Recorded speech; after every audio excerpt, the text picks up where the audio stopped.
तो दोस्तों नमस्कार, स्वागत है आपका आज के इस नए वीडियो में। जैसा कि आप थंबनेल में देख ही रहे हैं, भारत के लिए एक बहुत बुरी खबर निकल के आई। शायद आप लोगों ने फीफा वर्ल्ड कप 2022 के बारे में सुना होगा, जिसकी मेज़बानी भारत को करना पूर्णतः तय ही हो चुका था। इसी बीच एक खबर निकल के आती है फीफा की तरफ से। फीफा से ऑफिशियल प्रेस नोट आता है कि फीफा ने भारत को बैन कर दिया है। देखिए, ये खबर महत्वपूर्ण इसलिए हो जाती है क्योंकि आपको भी पता है कि जैसे कि क्रिकेट में वर्ल्ड कप होता है, वैसे ही फुटबॉल की दुनिया में एक फीफा वर्ल्ड कप नाम का कोई इवेंट होता है।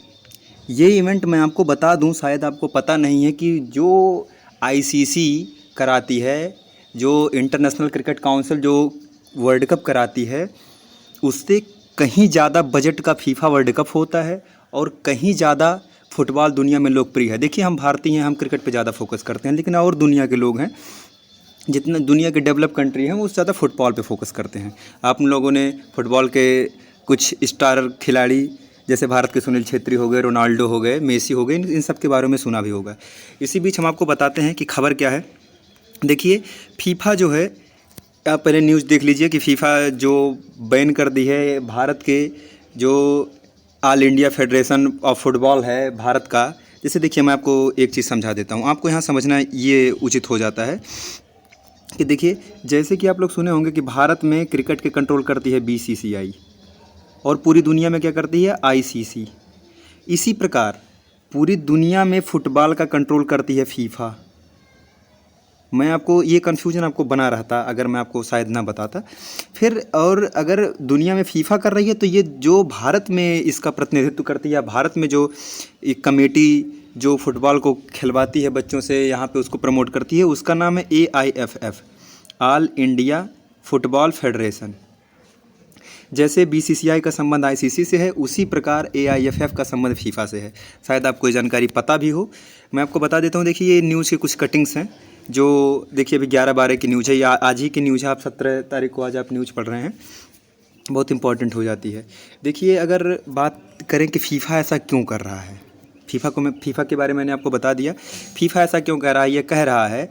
देखिए, AIFF जो है भारत का ऑल इंडिया फुटबॉल एसोसिएशन और फेडरेशन, ये कह रहा है कि देखिए, आपको पहले ये समझ लीजिए, इसके बारे में जान लीजिए कि भारत में फ़ुटबॉल की सबसे बड़ी ये संस्था है जो नेशनल, लोकल और क्लब फुटबॉल मैच समेत अन्य चीज़ों को मैनेज करती है। बिल्कुल वैसा ही है जैसा भारत में क्रिकेट से जुड़े सभी अधिकार बीसीसीआई के पास हैं। AIF में लंबे वक्त से विवाद चल रहा है जो प्रशासन को लेकर है। देखिए, AIF में आज ही से नहीं, 2020 से ही इसमें विवाद चल रहा है। मैं आपको बता दे रहा हूँ कि सुप्रीम कोर्ट, हाँ देखिए, मैं आपको एक चीज़ ये नहीं बताया, आपको ये समझना होगा। देखिए कि फीफा ये कह रहा है कि भारत में कि फीफा एक पार्टी हो गई, दूसरी पार्टी हो गई ऑल इंडिया फुटबॉल फेडरेशन। इन दो पार्टियों, फीफा ने बैन क्यों किया? फीफा का मुख्य स्टेटमेंट आपको बता रहा हूँ जो उसके प्रेस नोट में है, मैं आपको प्रेस नोट भी दिखाऊंगा। ये कह रही है कि ये दो संस्थाएं हो गई, मैं इससे भारत को इसलिए बैन कर रही हूँ क्योंकि इसमें तीसरी पार्टी का इंटरफेरेंस है। तीसरी पार्टी का इंटरफेरेंस, तीसरी पार्टी, हाँ जी हाँ, तीसरी पार्टी है भारत का सुप्रीम कोर्ट। अब आप सुप्रीम कोर्ट पे ब्लेम करने लगे होंगे, अभी बिल्कुल नहीं। आप पूरी खबर को पहले समझिए, फिर आप सुप्रीम कोर्ट को, आप आशा करता हूँ आप अंततः निर्णय पे खुद पहुँच जाएंगे। देखिए, इसमें ये होता है कि भारत का जो AIFF है, इसके अध्यक्ष जो हैं, ये राष्ट्रवादी कांग्रेस पार्टी है, एक NCP के नेता और पूर्व केंद्रीय मंत्री प्रफुल्ल पटेल जी हैं। प्रफुल्ल पटेल 2009 से ही इस एसोसिएशन के अध्यक्ष हैं, यानी वह 4 साल के 3 कार्यकाल पूरे कर चुके हैं। अब यहाँ पे सारा विवाद इसलिए शुरू हो जाता है क्योंकि फीफा चाहता है कि AIF में चुनाव हो, नए तरीके से एसोसिएशन का गठन हो, ताकि फीफा और AIF के संविधान के तहत चीज़ों को आगे बढ़ाया जा सके। मैं आपको बता दूं कि AIFF का नियम है, जो भारत का फुटबॉल फेडरेशन है, उसका नियम यह है कि कोई व्यक्ति 4 बार से ज़्यादा इसका अध्यक्ष नहीं रह सकता। देखिए, 3 बार से ज़्यादा इसका अध्यक्ष नहीं रह सकता, और जो कार्यकाल होता है इसके अध्यक्ष पद का, वह 4 साल का होता है। तो अगर देखा जाए, प्रफुल्ल पटेल जी जो कि सारा कचरा फैलाए हुए हैं, भारत को बैन करवा दिए, इससे भारत को ढेर सारे नुकसान है, मैं आपको ये भी बताऊंगा। प्रफुल्ल पटेल जी 12 साल से अधिक रह चुके, इनका 12 वर्ष का कार्यकाल अगर देखा जाए, 3 टर्म इनका 2020 में पूरा हो गया, लेकिन ये नहीं हटे वहाँ उस पद से। अब इसको देखते हुए भारत के सुप्रीम कोर्ट ने इन पे दबाव बनाया। जब फीफा ने AIFF पे दबाव बनाया तो AIFF ने सुप्रीम कोर्ट में पिटीशन किया, तो सुप्रीम कोर्ट ने प्रफुल्ल पटेल जो थे उन्होंने निरस्त कर दिया। सुप्रीम कोर्ट ने कहा कि आप हटिए, अब आपका कार्यकाल पूरा हो चुका। तो सुप्रीम कोर्ट ने एक कमेटी बनाई। मैं आपको खबर पूरा समझा दे रहा हूँ। सुप्रीम कोर्ट ने एक कमेटी बनाई। जब कमेटी ये गई AIFF में चुनाव करवाने की जद्दोजहद करने लगी वहाँ कि हम चुनाव यहाँ पे करवाएं, तो वहाँ पे जो अधिकारी थे वहाँ की नौकरशाही इतनी ज़्यादा मजबूत प्रफुल्ल पटेल के फेवर में थी कि जो सुप्रीम कोर्ट की सदस्यों की कमेटी बनाई गई थी, हालांकि फीफा ने कहा कि 3 सदस्यों की कमेटी थी, लेकिन भारत सरकार इसको कह रही है कि नहीं 3 सदस्य नहीं, इसमें और भी सदस्य थे, जिसमें कुछ फुटबॉल के कुछ महानतम खिलाड़ी थे, सुप्रीम कोर्ट के रिटायर्ड जज थे, IAS कुछ थे। तो ऐसे करके जिन 8-10 लोगों की कमेटी बनाई गई थी, तो AIFF के जो वहाँ के मेंबर पहले से थे उन लोगों ने इनको काम नहीं करने दिया।